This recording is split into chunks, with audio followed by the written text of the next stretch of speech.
काम करणारे, क्रीडा, संस्कृती, साहित्य या सगळ्यात रस घेणारे वकिलीत आहेत, हे पाहून मला मनपूर्वक त्यांचा अभिमान वाटतो, आनंद वाटला.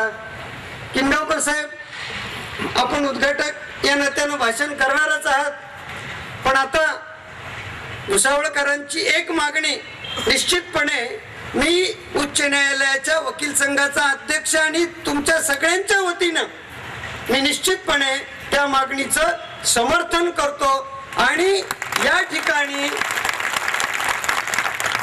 जिल्हा व सत्र न्यायालय ऍडिशनल हे लवकरात लवकर म्हणजे पुढच्या प्रजासत्ताक दिनाच्या आत इथं निश्चितपणे ते सत्र न्यायालय झालं पाहिजे अशी मी आपल्याला हात जोडून विनंती करतो.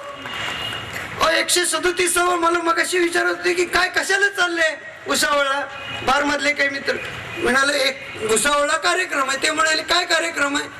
म्हणाले 137 म्हणजे आम्हाला शताब्दी माहित असते, 125 वर्ष झाल्यावर माहित असतं, 151 झाले तर माहित असतं, हे 137 कुठून आणलं. मी त्यांना उत्तर दिलं, अहो महोत्सव हा परंपरेनं 50, 51, 60 असा असू शकतो, परंतु ज्या माणसाच्या मनात महोत्सव आहे त्याच्या मनामध्ये कायम महोत्सव असतो. म्हणून 37वे वर्ष सुद्धा महोत्सवाचं वर्ष ठरू शकतं. आणि म्हणून सपकाळीने हा जो आनंदोत्सव केलाय त्याच्या मागचं एक सिक्रेट त्यांनी आत्ता ओपन केलंय की आम्हाला आता सत्र न्यायालयासाठी इथं पुन्हा 150वा उत्सव करण्याची वेळ येऊ देऊ नका. 25व्या वर्षीच व्हायला पाहिजे होतं, 125व्या वर्षी त्याला लेट झाली. भुसावळच्या ट्रेन लेट येतात का? नाही ना, लालूजींच्या काळात तरी नसतील. तर आता थोडस वेळेवर ट्रेन येत आहेत ना, तसं आम्हाला साहेब वेळेवर हे सत्र न्यायालय मिळावं याच्यासाठी आपण उच्च न्यायालयाच्या मुख्य न्यायमूर्तींकडे वकिली करावी अशी मी आपल्याला विनंती करतो. आणि बाकीचं काम आमच्यावर सोपवा. किनगावकर साहेब, तुम्ही जर मुख्य न्यायमूर्तींकडून एकदा फाईल पुढे सरकवली मंत्रालयात की 3 देशमुख आणि 1 पाटील मिळून निश्चितपणे हे पूर्ण करू. भरत देशमुख, मी आणि वर बसलेले देशमुख तिघही काही कमी पडू देणार नाहीत. आणि त्यांना पाटलांची VR पाटलांची साथ असल्यावर मला निश्चितपणे खात्री आहे की ते काम लवकरात लवकर होईल. मला याची खात्री आहे की पुढच्या 26 जानेवारीला तुम्ही कोणता बाकी काही नाही केलं तर स्नेह संमेलन मात्र ही परंपरा निश्चित चालू ठेवा. आणि त्यावेळेला या ऍडिशनल सेशन कोर्टाचं उद्घाटन झालं तर मला निश्चितपणे आनंद वाटेल. आपल्या सगळ्यांना मनपूर्वक शुभेच्छा देतो. पुन्हा पुन्हा येण्याची संधी जरूर द्या एवढीच विनंती आपल्या या निमित्तानं करतो. प्रजासत्ताकाच्या निमित्तानं सर्वांना मनपूर्वक अभिनंदन करतो, शुभेच्छा देतो. धन्यवाद. जिल्ह्याच्या प्रभारी प्रमुख जिल्हा न्यायाधीश सौ उषा राकेंना विनंती करतो की त्यांनी आपले मनोगत व्यक्त करावे. बंधू भगिनींनो, उपस्थित वकील बंधू भगिनींनो व उपस्थित इतर बंधू भगिनींनो, सर्वप्रथम मी आपल्याला प्रजासत्ताक दिनाच्या हार्दिक शुभेच्छा देते. माझ्या मते कोणत्याही कार्यक्रमासाठी सर्वात चांगला जर मुहूर्त असेल तर पंचांग पाहायची गरज नाही. माझ्या दृष्टीने उत्कृष्ट मुहूर्त म्हणजे 15 ऑगस्ट, 26 जानेवारी, 1 मे किंवा क्रांती दिन. कारण भारता तुलाच आम्ही देव मानतो, हाच एक महाराष्ट्र धर्म जाणतो आमची परंपरा. कारण रक्त शिंपूनी अखंड ठेवलेला आहे झरा. आजच्या 59व्या प्रजासत्ताक दिनाच्या शुभ मुहूर्तावर भुसावळ वकील संघाचा 137वा वर्धापन दिन साजरा होत आहे. ही अत्यंत आनंदाची गोष्ट आहे. या कार्यक्रमासाठी माननीय न्यायमूर्ती श्री किनगावकर साहेब हे आपल्याला प्रमुख पाहुणे म्हणून लाभले. त्यांच्यासोबत त्यांच्या सुविद्य पत्नी सौ किनगावकर वहिनी यांनीही आपल्या आमंत्रणाचा स्वीकार केला आहे. इतर मान्यवर व्यक्ती या कार्यक्रमाचा आनंद व आयोजकाचा उत्साह द्विगुणित करण्यासाठी आपल्यामध्ये उपस्थित झाले आहेत आणि नकळत आपल्याला मोठेपणा प्राप्त झालाय. असे म्हणतात की इतोपि सुमनः संघात आरोहति सताम शिरः अश्मापियाति देवत्वम मध्वी सुप्रतिष्ठितः. फुलाच्या संगतीने एक बारीक किडा देवाच्या शिरावर आरूढ होतो. देवाच्या संगतीनं मंदिराच्या दगडाच्या पायरीला मोठेपणा प्राप्त होतो.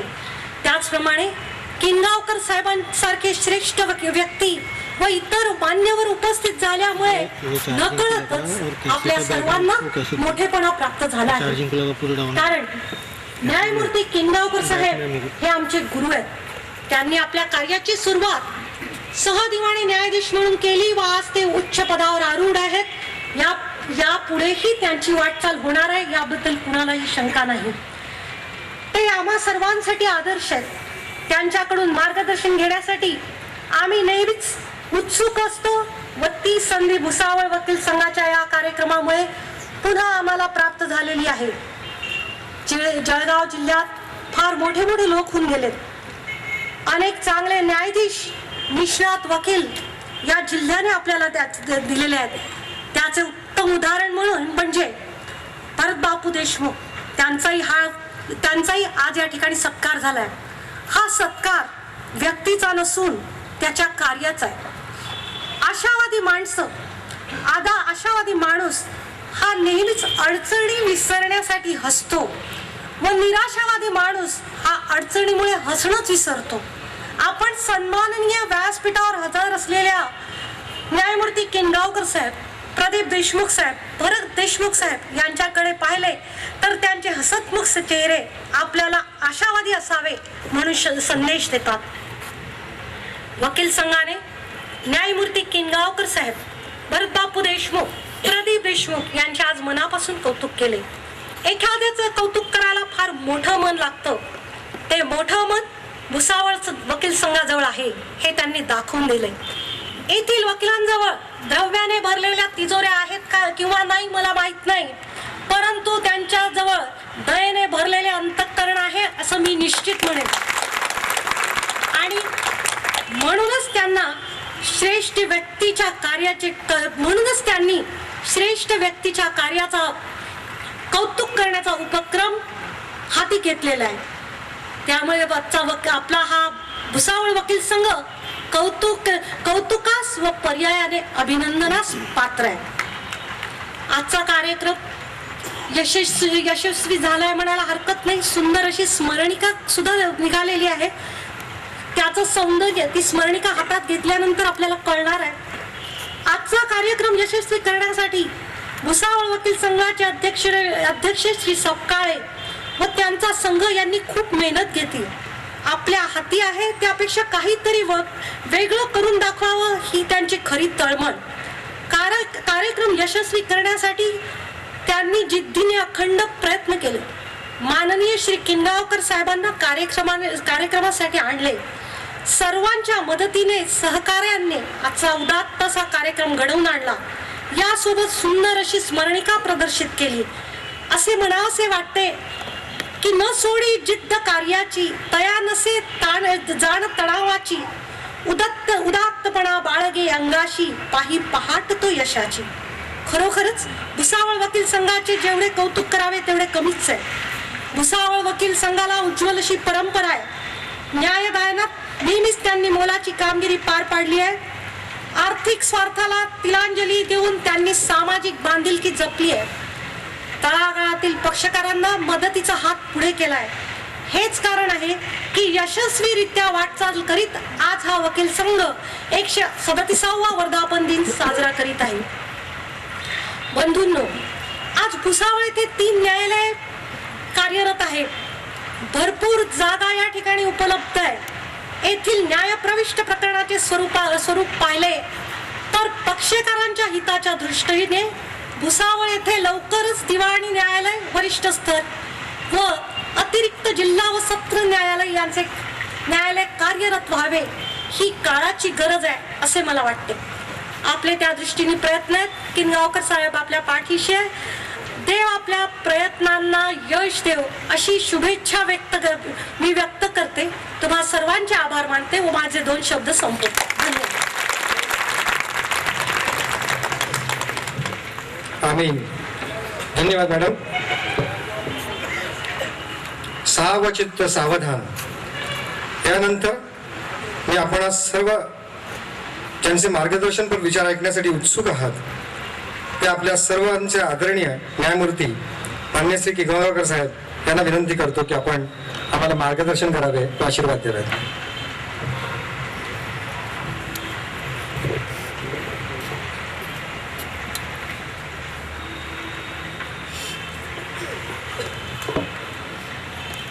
मंचावर बसलेले सर्व मान्यवर, माझ्या समोर असणारे सर्व मान्यवर मित्र, या कार्यक्रमाला आधीच उशीर झालाय. अनेकांचं नाव घेणं शक्य आहे, पण उशीर झाला असल्यामुळे वेळ वाचवण्याच्या दृष्टीनं मी प्रत्येकाचं नाव न घेता फक्त त्यांचा मान्यवर म्हणून उल्लेख केला, त्याबद्दल मला क्षमा करा. बराच वेळेचा मी 2 देशमुखांच्या मध्ये सँडविच होऊन बसलेला.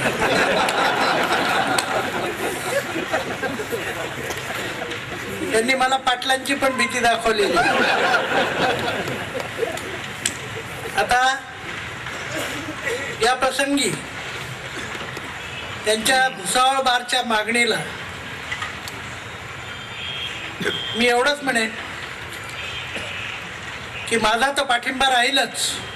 मी तुमची वकिली करणार. आता वकील मी किती चांगला आहे हे मला माहित नाही. माझ्या समोर मोठे चांगले निष्णात वकील बसलेले आहेत, इथे बसलेले आहेत. मी एवढंच सांगेन की उच्च न्यायालयामध्ये आत शिरण्यासाठी अनेक रस्ते आहेत. आपण जर बघाल, समोरचा एक मुख्य दरवाजा आहे, त्यानंतर बाजूला 2 दरवाजे आहेत, 3 दरवाजे आहेत. मात्र मी रोज ज्या दरवाज्यातून प्रवेश करतो तो फक्त वकिलांसाठी असलेला दरवाजा आहे. माझा मार्ग वकिलांच्या मधूनच जाणार आहे. वकिलीमधून मी आलो. वकिलीमधून आल्यामुळं वकिलांचे सर्व सुखदुःख मला रोज जाणवतात, माहिती असतात. त्यामुळं कदाचित असेल की मी अतिशय कडक भूमिका घेऊन वकिलांशी वागू शकत नसेल. तो गुण आहे का अवगुण आहे ते मला माहीत नाही. परंतु अनेक तरुण वकील माझ्या पुढे येतात, त्यावेळेला कदाचित मला असं वाटतं माझं तरुणपण, माझी त्यावेळेची वकिलीची अवस्था मला आठवते. त्यांना एक छोटीशी मदत कायद्याच्या चौकटीत राहून करता आली तर पाहावी, असाही एखाद्या वेळेला माझा दृष्टिकोन असतो. त्यामध्ये मुद्दा म्हणून कोणाला मदत करणं असा अभिप्रेत नसतं. आजच्या या शुभ प्रसंगी, आजच्या या स्नेह संमेलनाचं विधिवत उद्घाटन झालं असं मी जाहीर करतो. या भुसावळच्या न्यायालयाला 137वे वर्ष झाल्यानंतर स्नेह संमेलन आयोजित करावं वाटलं. याचा काय प्रयोजन असेल असा मी जेव्हा मनात विचार केला त्यावेळेला माझ्या एक गोष्ट लक्षात आली की 136 वर्ष होऊन गेली. 36चा आकडा एकदा होऊन गेला. आता 36चा आकडा संपवावा, आपसामध्ये कोणताही भेदभाव राहू नये म्हणून तो 36चा आकडा संपल्यावर 37व्या वर्षी हे आयोजन केलं असावं असं मला वाटतं. आपल्या वकील संघाचे अत्यंत उत्साही अध्यक्ष, त्यांचे अनेकविध गुण आपण बघितले. मी आपल्याला माझा स्वतःचा जो इथे येण्याचा हेतू आणि आतला अंतस्थ स्वार्थ जो आहे तो सुद्धा उघड करून सांगतो. मला पुन्हा एकदा भुसावळमध्ये येण्याचा हा जो योग होता तो आल्यानंतर मी थोडासा विचार केला की ही एक संधी आहे. आपण पुन्हा एकदा आपल्या पहिल्या घरी इथून आपण सुरुवात केली. आयुष्याच्या ज्या टप्प्यावर आपण वेगळ्या पद्धतीची जीवनशैली स्वीकारली त्या टप्प्यात पुन्हा एकदा जाऊन तो परिसर पाहावा. वकिलीमधून न्यायाधीश होणं म्हणजे अनेक प्रकारचे बदल स्वतःमध्ये घडून आणणं हे अभिप्रेत असतं. त्यामध्ये या भुसावळ वकील संघाचा माझ्या घडण्यामध्ये आणि घडणीमध्ये अतिशय मोलाचा वाटा आहे.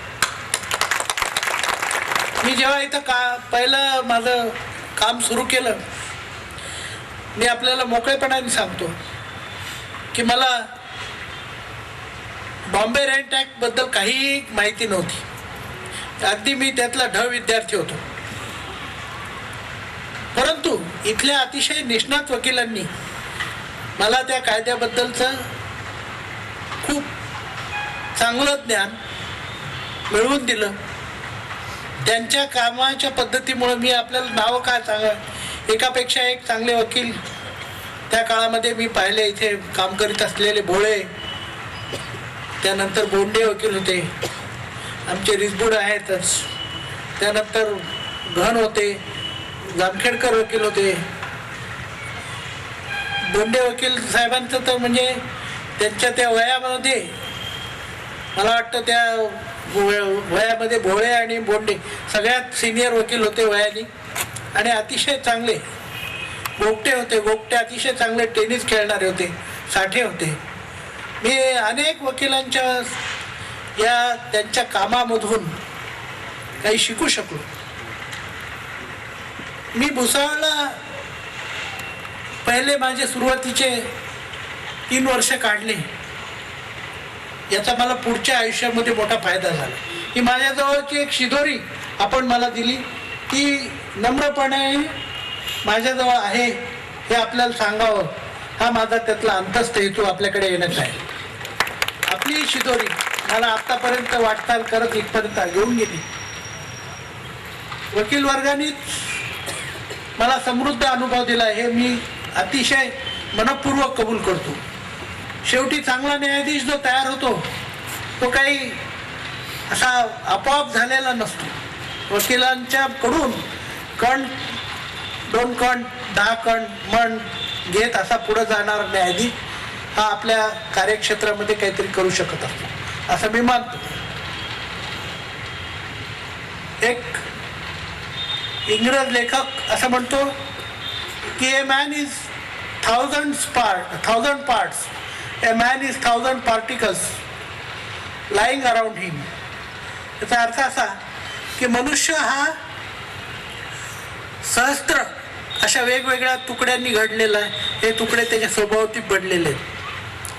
जेव्हा आपण मनाशी विचार करतो त्यावेळेला आपल्याला मी पण गळून जातं आणि माझं मी पण हे बाहेर आपल्यासारख्या माझ्या सदिच्छा असणाऱ्या मित्रांमध्ये दिसत राहतं.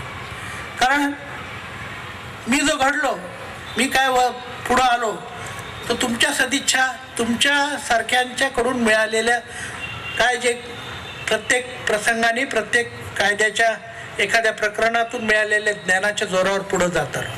म्हणून मी जो आहे तो म्हणजे तुमच्या सगळ्यांच्या प्रत्येकाच्या जवळच्या एक कणामधून घडलेला माणूस आहे. मी म्हणजे तुम्हीच आहे असं मला नेहमी वाटतं. वकील मंडळींनी आणि न्यायाधीश मंडळींनी जर आपल्या कार्याचं तोलचक्र व्यवस्थित सांभाळलं तर कोणताही गैरसमज होण्याचा संभव नसतो. या प्रसंगी मला पुन्हा एकदा आपण माझ्या कर्मभूमीला बोलावलं, येण्याची संधी दिली, त्याबद्दल मी आपलं ऋण व्यक्त करतो. माझ्या प्रेमाखातर अनेक न्यायाधीश, अनेक औरंगाबाद, जळगाव आणि अन्य ठिकाणाहून विधिज्ञ इथं आले, त्याबद्दल मी त्यांच्याबद्दलही ऋण व्यक्त करतो. भुसावळचे नगराध्यक्ष आणि त्यांचे सहकारी पत्रकार बंधू सर्वजण इथं माझ्या समोर आहेत, त्यांचंही मी ऋण व्यक्त करतो. आज सकाळी जेव्हा मी इथं यायला निघालो, योगायोगाची मला एक थोडीशी गोष्ट लक्षात आली. येत असताना समोरून एक ट्रक चालला होता. त्या ट्रकच्या मागचे काही लिहिलेले म्हणजे मजेशीर असतं ते मी नेहमी वाचतो. ट्रकच्या मागे काय काय लिहिलं एक कुतूहल म्हणून वाचत राहतो. मागे एका ट्रकवर वाचलं होतं, हम नाही सुधरेंगे. आश्चर्य वाटलं. तो मेसेज त्याच्या मागच्या ट्रकवाल्याला किंवा वाहन चालवणाऱ्याला असेल, पण आज जो मला वाचायला मिळालेला संदेश तो मोठा छान होता. त्या ट्रकच्या मागे लिहिलेलं होतं, कायदे से चलेंगे, कायदे से चलोगे तो फायदे में रहोगे. आश्चर्य. एक ट्रकवाला मागे असा संदेश लिहितो, जो संदेश हा आपल्याकडे रूल ऑफ लॉचा एक भाग आहे. कायद्याने राहा, कायद्याच्या राज्याला माना, कायद्याचं हे राज्य आहे. रूल ऑफ लॉची जी संकल्पना आहे ती आजच्या या 26 जानेवारीच्या मुहूर्ताने आपण नीट समजून घेतली पाहिजे. 26 जानेवारीच्या दिवशी आपला प्रजासत्ताक दिन साजरा करताना ज्यांनी या देशावर डोंगरा एवढे उपकार केले ते डॉक्टर बाबासाहेब आंबेडकर यांचं स्मरण आपण कधीही विसरू नये. याचं कारण असं की डॉक्टर बाबासाहेब आंबेडकरांनी आपल्याला सगळ्यांना एक संघ राहण्यासाठी, एकत्र ठेवण्यासाठी ही घटना निर्मिती केली. या मुहूर्तावर आपण एक संघ राहण्यासाठी हा अतिशय चांगला कार्यक्रम आपल्या स्नेहसंमेलनाचा घेत आहात, याबद्दल मी आपलं अभिनंदन करतो. या घटनेमध्ये आपण जे पहिल्यांदाच पाहतो, प्रिएम्बल ज्याला म्हणतो, त्यामध्ये इक्वॅलिटी, फ्रॅटर्निटी, हे सगळे जे प्रिन्सिपल्स आहेत, हे तत्व आहेत, किंवा स्नेह, बंधुभाव. आता हा बंधुभाव हा त्या प्रिएम्बलचा जो भाग आहे तो या स्नेह संमेलनाच्या निमित्ताने आपण आचरणात आणत आहात असं मला वाटतं. वकील मंडळींनी एकत्र येऊन अशा प्रकारचं स्नेह संमेलन करणं हे आपल्या वार्षिक एकत्र राहण्याचा एक पुरावा देणं आहे असं मला वाटतं. आपण जेव्हा विचार करतो स्नेह संमेलनाचा, त्यावेळेला या स्नेह संमेलनानिमित्त आपल्यातला जो कोणता कटू भाग असेल तो काढून टाकणं हे सुद्धा त्याच्यामध्ये महत्त्वाचं असतं. मगाशी सांगितलं प्रदीप देशमुख यांनी की आम्ही टोलवा टोलवी करण्यामध्ये प्रवीण आहोत. टोलवा टोलवी करण्यामध्ये वकील मंडळी प्रवीण आहेत का नाहीत हे मला माहीत नाही, परंतु मी त्यांना एवढंच सांगतो की आज काही पर्युषण पर्व नाही. पर्युषण पर्वामध्ये जैन बंधू जे असतात ते सगळं काय आपलं मनामध्ये असलेलं किंवा कोणाची क्षमा मागण्याचं काही असेल तर ते सांगत असतात किंवा खरं सांगत असतात. माझ्यासमोर ज्येष्ठ विधिज्ञ अनेक बसलेले आहेत, त्यांच्या अनुभवावरून सांगतो की कोणत्याही चांगल्या प्रकरणामध्ये थेटपणाने भेटणारं असं कथन करण्याची शैली आमच्याकडल्या वकील मंडळीमध्ये अतिशय चांगली आहे. या भुसावळमध्ये सुद्धा मी जेव्हा होतो त्यावेळेला मला इतके चांगले वेगवेगळे अनुभव आले, मी ते सांगायला जर बसलो तर आपला बराच वेळ जाईल, म्हणून मी आपल्याला पुढे ते सांगू इच्छित नाही. फक्त एक अनुभव छोटासा सांगतो की न्यायाधीश कोणत्याही स्तरावर असो, पण आपल्या कार्याचं समाधान जर मिळत असेल तर त्या न्यायाधीशाला फार आपण या व्यवसायात आल्याचा गर्व असतो, अभिमान असतो. मी इथं असताना एक संप घडला होता. कर्मचाऱ्यांचा संप होता, अनेक दिवस चालणारा संप होता. बऱ्याच मंडळींना, जुन्या मंडळींना आठवतही असेल ते. आणि त्या संपामध्ये सगळे कर्मचारी संपावर गेलेले, फक्त नवीन लागलेले, ज्यांची नोकरी जाईल अशा प्रकारचे, ज्याला आपण प्रोबेशनर म्हणतो, अशा प्रकारचे एक शिपाई लोक आमच्याजवळ फक्त तेवढंच एक शिपाई कोर्ट उघडून देण्यासाठी असायचा आणि तो न्यायाधीश. असे आम्ही 2 जण होतो. मी आणि इथे शेजारच्या पहिल्या क्वार्टरमध्ये राहणारे वदलवार म्हणून आमचे मित्र. तर आम्ही दोघं जण रोज कोर्टात जायचो त्या ठरल्या वेळेला. त्याच्या हातून कोर्ट उघडून घ्यायचो. ते आपण आपल्या बोर्डावर पुढच्या तारखा लिहून ठेवायचो. तो बोर्ड बाहेर त्याला लावायचं. असं स्वतःच सगळा कार्यक्रम, तो कोर्ट चालवण्याचा अनुभव हा अतिशय नवा आणि वेगळा अनुभव मला मिळाला. त्यातही काही विशेष नाही, कारण तारखा देणं, आलेल्या पक्षकारांना सांगणं की बाबा तुम्ही इतक्या 1 महिन्यानी अमुक करा तुम्ही, याच्या पलीकडे काही काम नसायचं. एके दिवशी एक रेल्वेतले मोठे अधिकारी, क्लास 1 ऑफिसर अग्रवाल नावाचे माझ्याकडे कोर्टात आले. 11:30चा सुमार होता.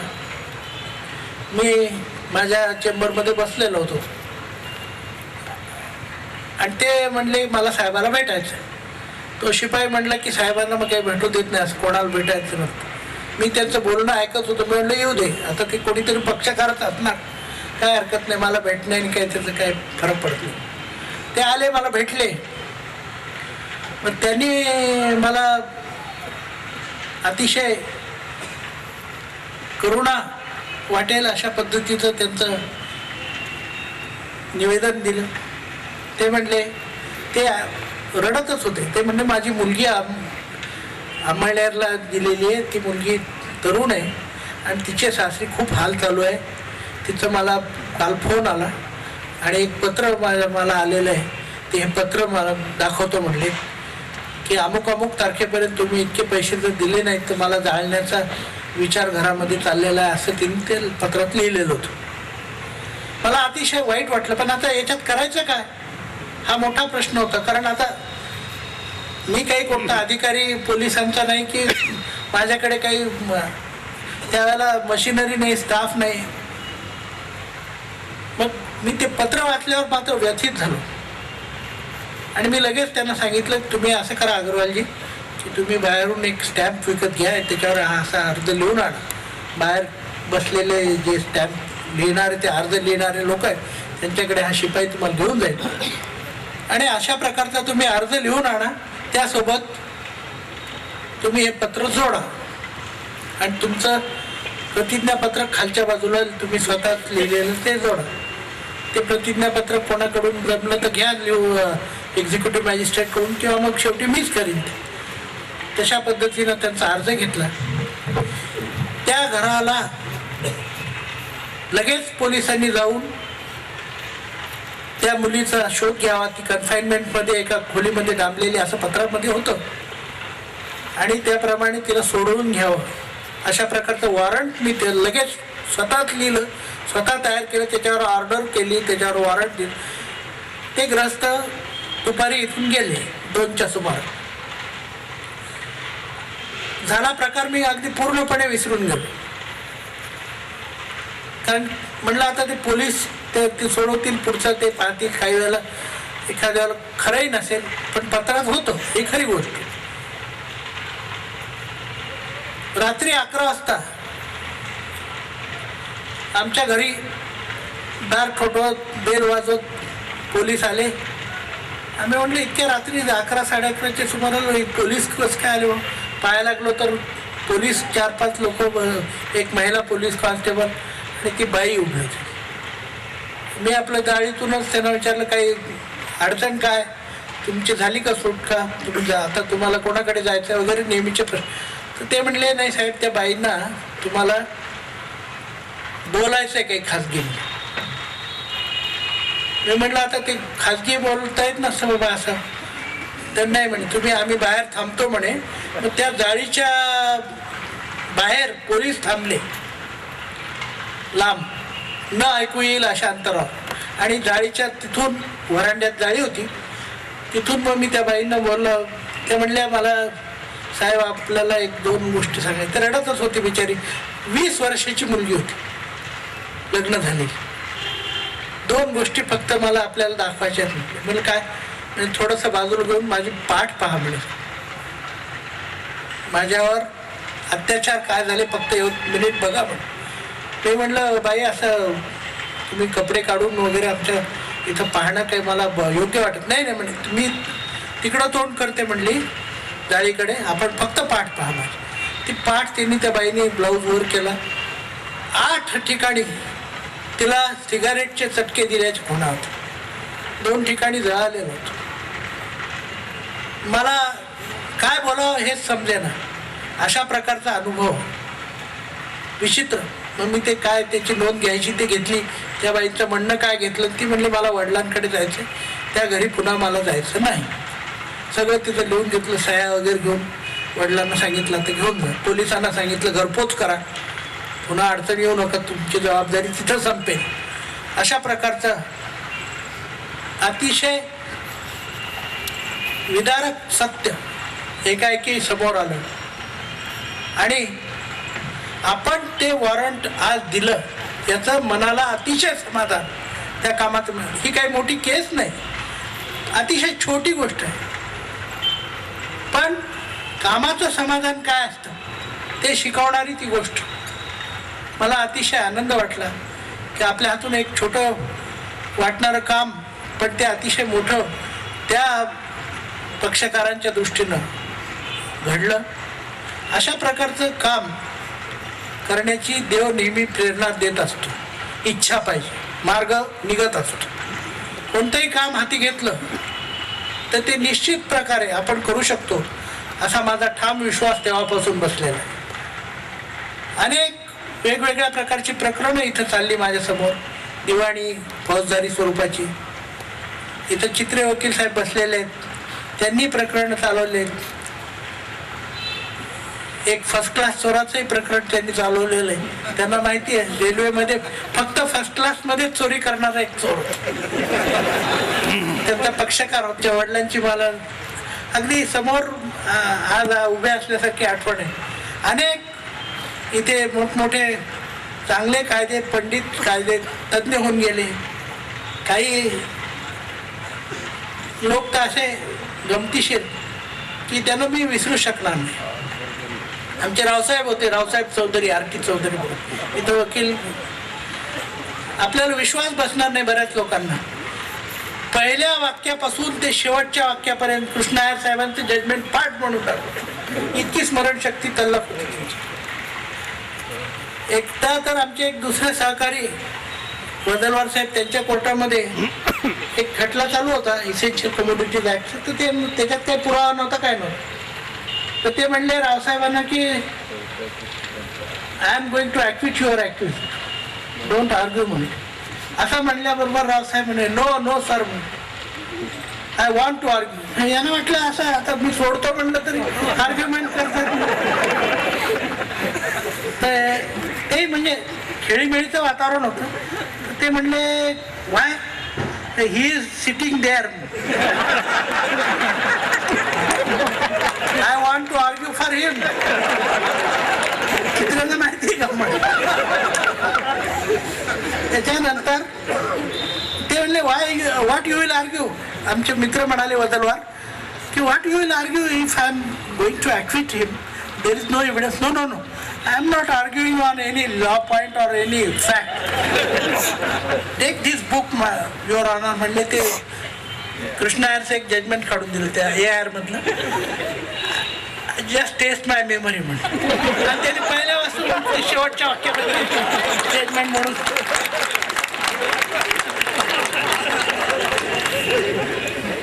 असे अनेक प्रकारचे त्यांना इथं भुसावळचे आत्रे म्हणून असे संबोधन त्यांना म्हणत असत, भुसावळचे आत्रे. कारण अनेक ठिकाणी भाषणं करायचे. त्यानंतर ते भाषणाहून आले की ते त्यांचे दोघं जण त्यांच्याबरोबर हे चित्रे आणि जामखेडकर यांना घेऊन ते भाषणं ऐकवायचे. म्हणजे तिथं काय बोललो हे पुन्हा एकदा रिपीट करून आणि मग पुन्हा एकदा त्या कॅन्टीनमध्ये जाऊन बाकीचं फराळ पाणी वगैरे असा उद्योग चालायचा. अशा अनेक खेळीमेळीच्या वातावरणामध्ये मला इथं काम करण्याची संधी मिळाली. हा माझा मोठा भाग्ययोग आहे असं मला वाटतं. नेहमी परमेश्वर कुठं ना कुठं तरी तुमची एक प्रकारची चांगली सुरुवात करत असतो. मी मुंबई उच्च न्यायालयात जेव्हा सुरुवातीला न्यायाधीश झालो त्यावेळेला प्रभारी मुख्य न्यायाधीशांच्या बरोबर बसलो. तिथल्या कामाची पद्धत वगैरे पाहून मला तेही म्हणाले आणि मलाही वाटलं की आपण इथंच कार्यरत राहावं, पुढचं काम करावं. पण योग वेगळा होता. औरंगाबादला माझी नेमणूक झाली. सुरुवातीला औरंगाबादला वकील वर्गाचं आपल्याला कितपत सहकार्य मिळेल असा एक मनामध्ये किंतु होता. परंतु फक्त 1 ते 2 महिन्याच्या काळात माझ्या मनात अजिबात शंका राहिली नाही की आपल्या वकील वर्गाचा नेहमी करता काम करणाऱ्या व्यक्तीला पाठिंबा राहील. माझ्यासमोर विधिज्ञ बसलेत म्हणून मी हे म्हणत नाही. माझ्या मित्रांना मी तेच सांगत असतो की आपण काम चांगल्या पद्धतीनं चांगल्या नियतीनं जर केलं तर कुठेही वकील वर्ग आणि न्यायाधीश यांच्यामध्ये एक संघर्षाची ठिणगी पडण्याचं काही कारण नसतं. शेवटी एक महत्त्वाची गोष्ट अशी आहे की काम हे न्यायदानाच्या क्षेत्रामध्ये पुढं चाललं पाहिजे, न्यायदान रोजच्या रोज झालं पाहिजे. हे जर दोघांनाही कळत असलं आणि जाणीव असली तर त्यामध्ये खंड पडण्याचं किंवा आपसामध्ये ठिणगी पडून पक्षकाराचं नुकसान होण्याचं काहीच कारण नाही. या कायद्याच्या क्षेत्रामध्ये अनेक आपल्याला गोष्टी पाहता येतील, सांगता येतील. मी असं म्हणेल की विधिज्ञ म्हणून आपले जे तरुण मित्र आहेत त्यांच्यासाठी माझं एक कळकळीचं आवाहन आहे. त्यांनी स्वतःला घडवावं. साधा माणूस ज्याला कायदा माहिती आहे किंवा कायद्याचा ज्यांनी वाचन केलं आहे, अभ्यास केला आहे, त्याच्यामध्ये आणि चांगल्या विधिज्ञामध्ये काय फरक आहे ते जाणून घ्यावं. तो फरक तांब्या आणि कलश याच्यामध्ये जो फरक आहे तो आहे. तांब्या आणि कलश याच्यामध्ये काय फरक आहे असं जेव्हा बिरबलाला विचारलं त्यावेळेला बिरबलाने सांगितलं की तांब्या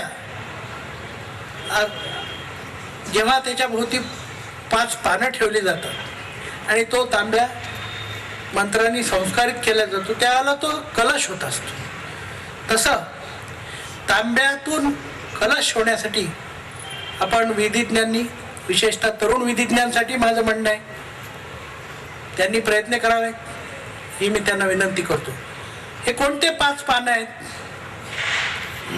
हे कलशाला बाजूला जोडलेले आहेत.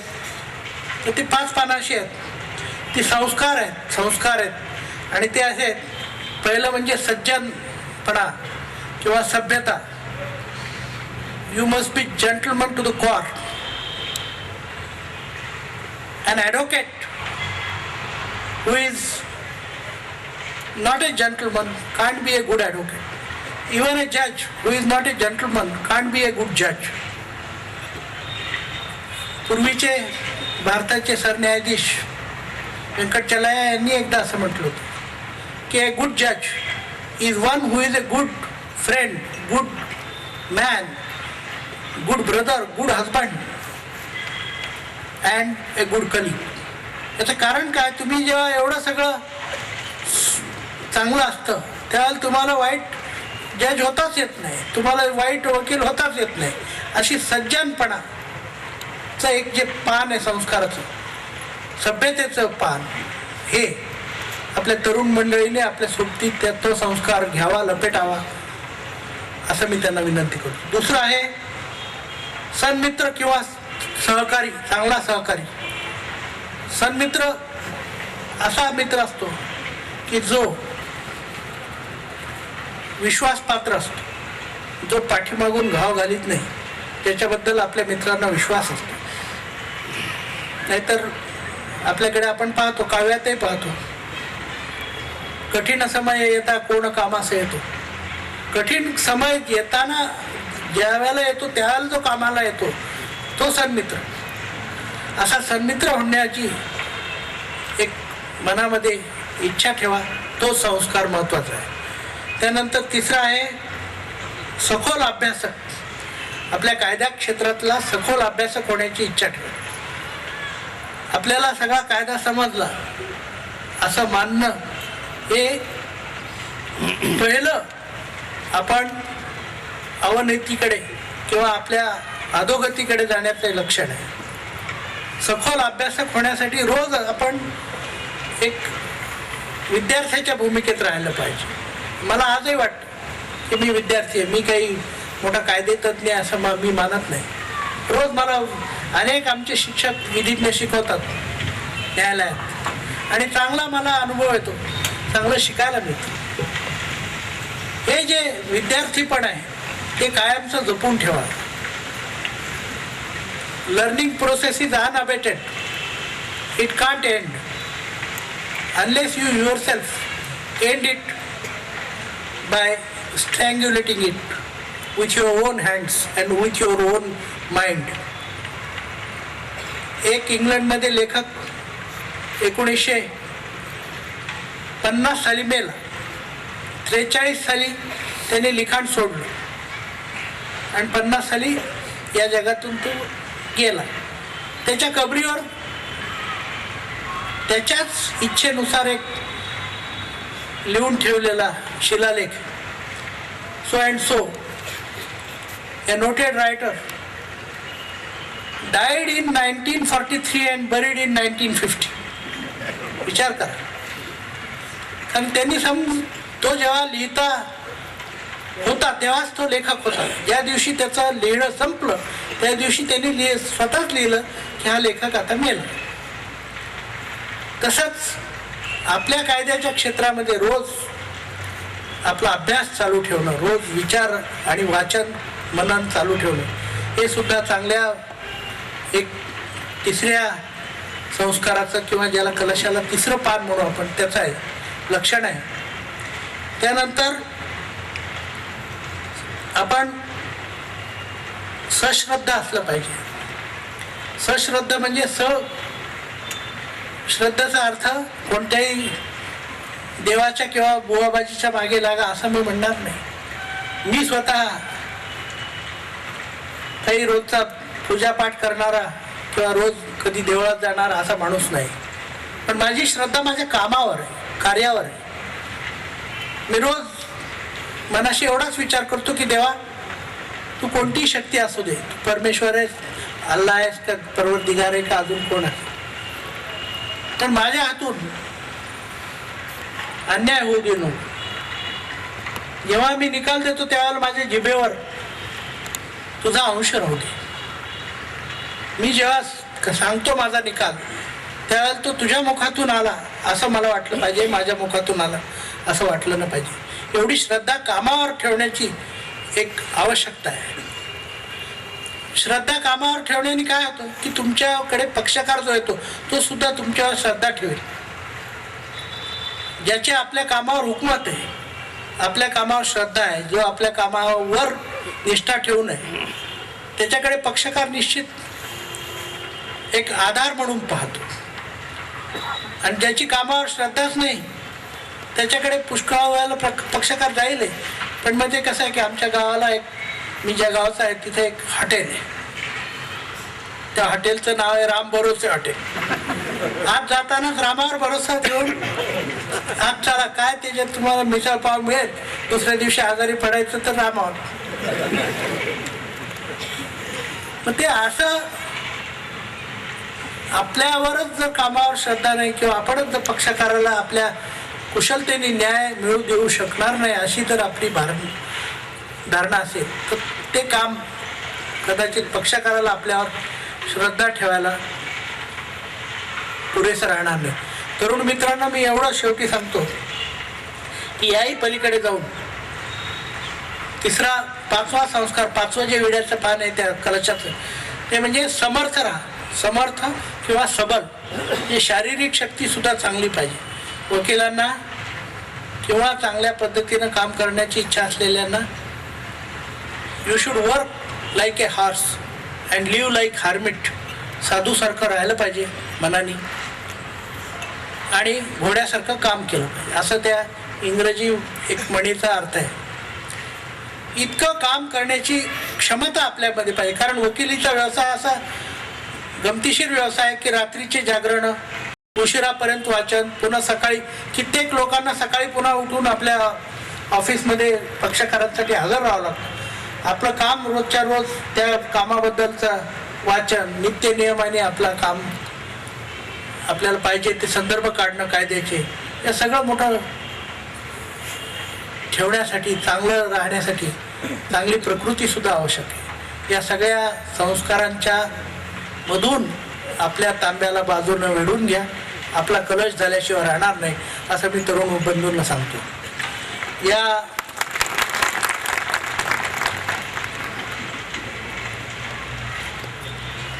सत्काराच्या निमित्ताने मी आपल्या समोर आलो. मला पुन्हा या परिसरामध्ये आल्यावर मोठा आनंद झाला की या मातीशी आपलंही काही नातं आहे. या मातीने आपल्याला बरंचसं कणभर दिलेलं आहे, मनभर दिलेलं आहे. आपल्याला कणभर का होईना उचलता आलं, याच्यातून पुढं जाता आलं. अनेक लोकांची मी स्मरण असूनही नावं मुद्दाम घेतली नाही, त्याचं कारण वेळ खूप झालेला आहे. मनात इच्छा अनेकांच्याबद्दल ऋण व्यक्त करण्याची आहे, पण हा झालेला उशीर लक्षात घेऊन मी आपले पुन्हा एकदा क्षमा मागतो. आपण बोलावलं, आपण माझा सन्मान केला, त्याबद्दल मी आपले पुन्हा एकदा ऋण व्यक्त करतो. मला दिल्लीला पाठवण्याची सुद्धा तयारी झालेली आहे. मला माहिती आहे की ते काही खरं नाही. मी जमिनीला पाय ठेवून असलेला माणूस, पाय माझ्या जमिनीला आहे. पण तुम्ही सदिच्छा व्यक्त केली त्याबद्दल मी आपला अत्यंत आभारी आहे. एक चांगले लेखक आपल्याला मी सहज म्हणून सांगतो, प्राध्यापक जी.ए. कुलकर्णी नावाचे मराठीतले अतिशय चांगले लेखक. ते जी.ए. कुलकर्णींना ते धारवाडला राहत असत. त्या काळामध्ये प्राध्यापकांचे पगार काहीच नाही, तुटपुंजे पगार होते. त्यांना एकदा एका मित्राने काय केलं की त्याला म्हणलं की बाबा, अरे बाबा मला एक 10,000 रुपये उचलून दे. तर जी.ए. कुलकर्णी म्हणले की मी तर काही तुला पैसे देणार नाही, माझ्याजवळ पैसेही नाही, पण मी तुझा आभारी आहे. म्हणले थँक्यू म्हटलं. अरे आता कशाला थँक्यू म्हणतो, देत तर नाही पैसे.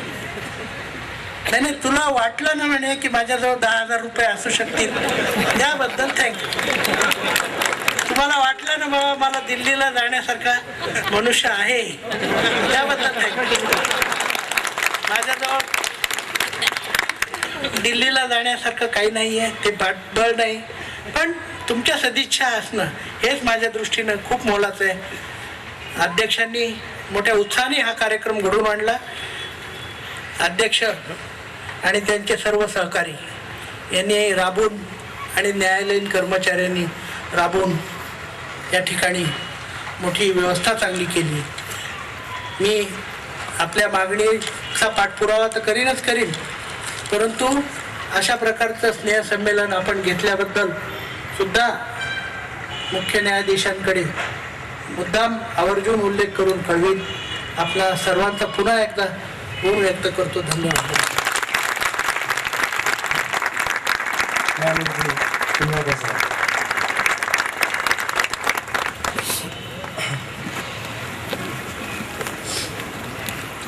मी कार्यक्रमाच्या अंतिम टप्प्यात आपण आलो.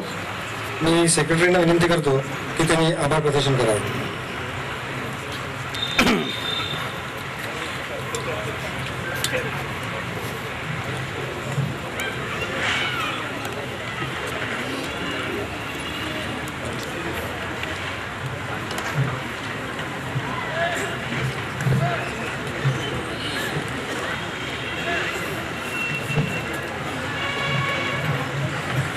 भारतीय राज्यघटनेचे शिल्पकार डॉक्टर बाबासाहेब आंबेडकर यांना सर्वप्रथम प्रजासत्ताक दिनानिमित्त मी अभिवादन करतो.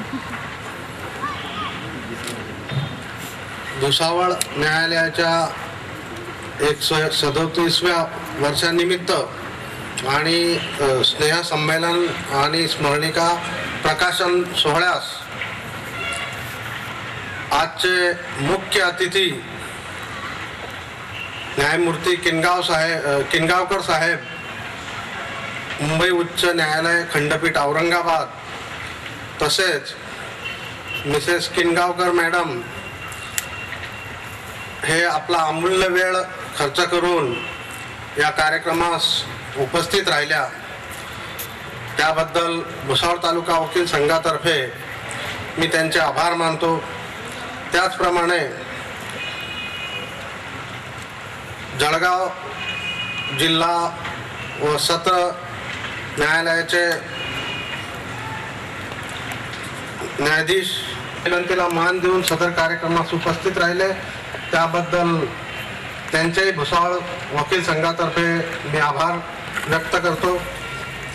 त्याचप्रमाणे औरंगाबाद हायकोर्ट बार असोसिएशनचे अध्यक्ष हे आमच्या विनंतीला मान देऊन सदर कार्यक्रमास उपस्थित राहिले, त्याबद्दल भुसावळ वकील संघातर्फे त्यांचे आभार व्यक्त करतो.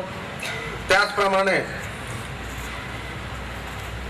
जिल्ह्यातील सर्व न्यायाधीश वर्ग, त्याचप्रमाणे बार असोसिएशनचे अध्यक्ष, सचिव व वकील मंडळी या कार्यक्रमास आपला वेळात वेळ काढून आणि आवर्जून आमच्या विनंतीला मान देऊन उपस्थित राहिले, त्याबद्दल त्यांचे भुसावळ वकील संघातर्फे मी आभार मानतो.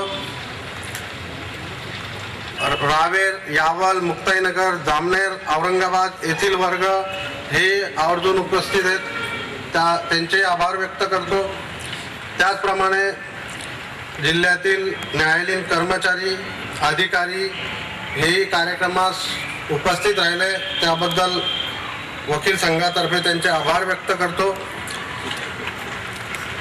आणि या कार्यक्रमास भुसावळच्या नगराध्यक्षा माधुरीताई फालक, मनोज भाऊ बियानी हे उपस्थित राहिले, त्यांचे मी तालुका वकील प्राध्यापक प्रकाश तायडे, प्राध्यापक डॉक्टर झनके, विशेषतः ही स्मरणिका काढण्यासाठी ज्यांनी विशेष सहकार्य दिलं ते ॲडव्होकेट भापकर, ॲडव्होकेट. ही भोजनाची व्यवस्था कोर्टाच्या त्या साईडने केलेली आहे, तेव्हा कोणीही भोजन घेतल्याशिवाय जाऊ नये. आणि मी आता सगळ्यांना विनंती करतो की आपण राष्ट्रगीतासाठी उभं राहायचं आहे, आपण फक्त उभं राहायचं आहे, कोणी राष्ट्रगीत म्हणायचं नाही.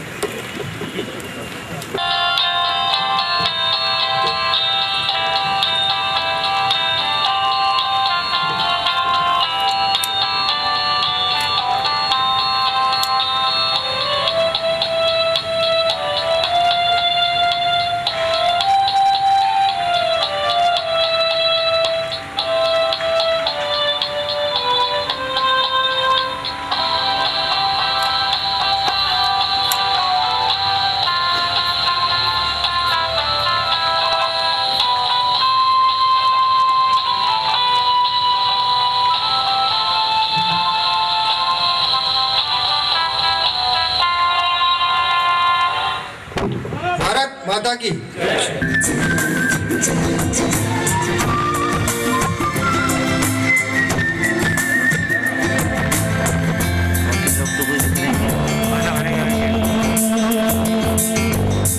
किसका है ये तुमको इंतजार में होना, देख लो इधर तो एक बार मैं होना. किसका है ये तुमको इंतजार में होना, देख लो इधर तो एक बार मैं होना. खामोश क्यों हो, जो भी कहना है कहो, दिल में चाहे जितना प्यार उतना मांग लो, तुमको मिलेगा उतना प्यार मैं हूँ ना.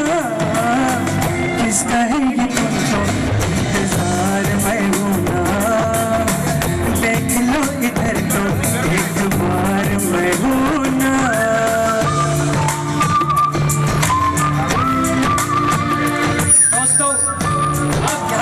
हुए सभी प्रमुख अतिथियों का जोरदार तालियों से स्वागत कीजिए, क्योंकि जिंदगी जिंदा दिली का नाम है। मुर्दा दिल क्या खाक किया करते हैं।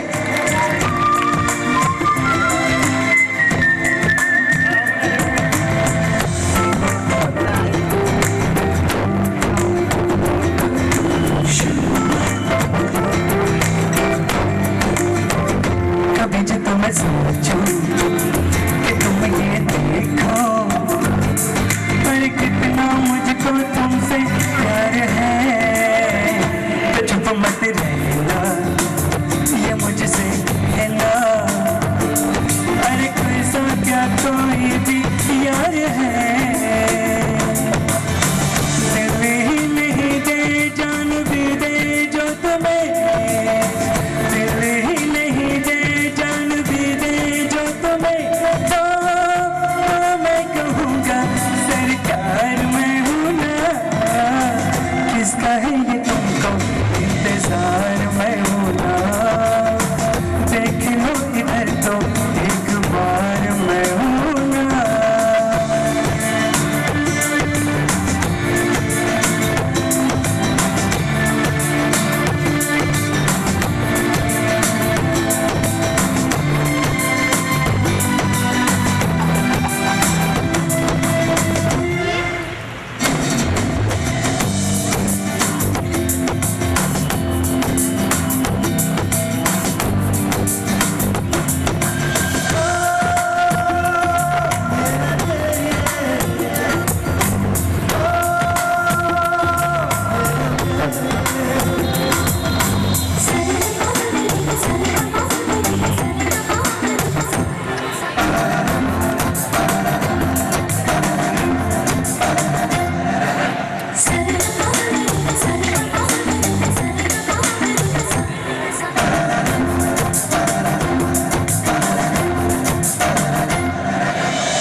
जावेद साहब, हमको आपका हमेशा इंतजार रहेगा अगले प्रोग्राम के लिए। तक जावेद जलगांव ग्रुप की ओर से जावेद साहब को 101 रुपए का इनाम।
संग